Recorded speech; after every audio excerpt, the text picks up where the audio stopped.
parce que quand on fait des mesures solides, on va mesurer à E.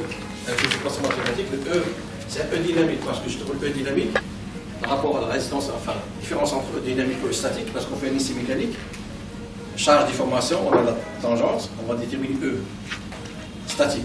E dynamique, c'est des E qui est déterminé par des charges très très faibles, alors que le statique, okay, on a des charges okay, assez importantes.